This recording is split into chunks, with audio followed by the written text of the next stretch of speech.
Vraćamo se vijestima iz zemlje. Kriza je utjecala i na banke. Posluju u plusu, no nakon stalnog rasta dobiti prema najnovijim podacima HNB-a za prvih 6 mjeseci pala je 16% u odnosu na prošlu godinu. Kristina Tešija ispred Hrvatske narodne banke. Kristina, hoće li to značiti još strože i nepovoljnije uvjete za građane?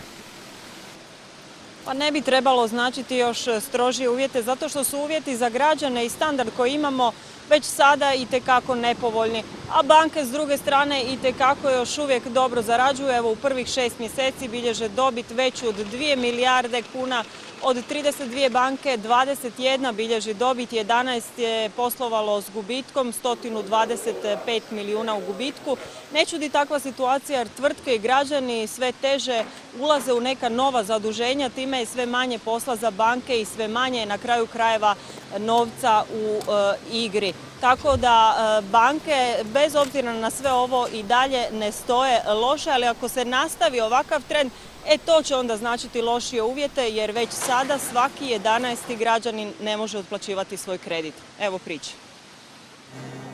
Većina bez kune ili u debelom minusu, a čak 229.000 građana u lipnju i s blokiranim računima. Osobna primanja se smanjuju, a sve ostalo raste i normalno da je to jednostavna logika. S obzirom na to da ima puno nezaposlenih ljudi, naravno da je to očekivano. Dugovi se tako sve teže otplaćuju. Tvrtke ne vraćaju svaki 5., građani svaki 11. kredit. Onima koji imaju blokirane račune dug iznosi 15 milijardi kuna, 510 milijuna više nego mjesec prije. Bankama stižu zahtjevi za reprogram, no građani nemaju baš pozitivna iskustva. Znam da postoje banke koje jednostavno kažu na sljedeći način: nas to uopće ne zanima, mi želimo da se dug vrati. Ta reprogramiranja donose u stvari još veći trošak, jer svako reprogramiranje donosi nekakve nove naknade, donosi kamatu na onaj dio koji se reprogramira. I sve opet ide na ruku bankama. U travnju ove godine reprogramirali su više od 3 milijarde odobrenih kredita. Nama se građani stalno javljaju mailovima, zovu telefonima i raspitaju se što da učine u konkretnoj situaciji.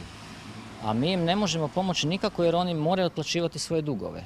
Svako drugačije rješenje dug samo nagomilava. Nažalost, vremena su takva da mnogi nemaju drugog izbora. Kristina, kada bi banke mogle izaći u susret građanima povoljnim uvjetima, recimo smanjenjem kamata? Pa teško pitanje i za same bankare. Mi spadamo u ona rizična područja, rizične zemlje koje novac dobivaju po lošim uvjetima. Dok god se i sama država zadužuje po kamatnim stopama većim od 6%, neće ni nama, običnim građanima, biti bolje. Evo, prema posljednjim informacijama iz biltena Hrvatske udruge banaka, prosječna rata, odnosno kamatna stopa za stambene kredite iznosila je 5,37% u Hrvatskoj. Vidjet ćemo, naravno, sve ovisi o tome koji smjer ćemo uhvatiti što se tiče ekonomskog razvoja, hoćemo li uspjeti održati kreditni rejting, a već dugo svi se nadamo da će promjene na bolje na kraju krajeva donijeti ulazak u Europsku uniju.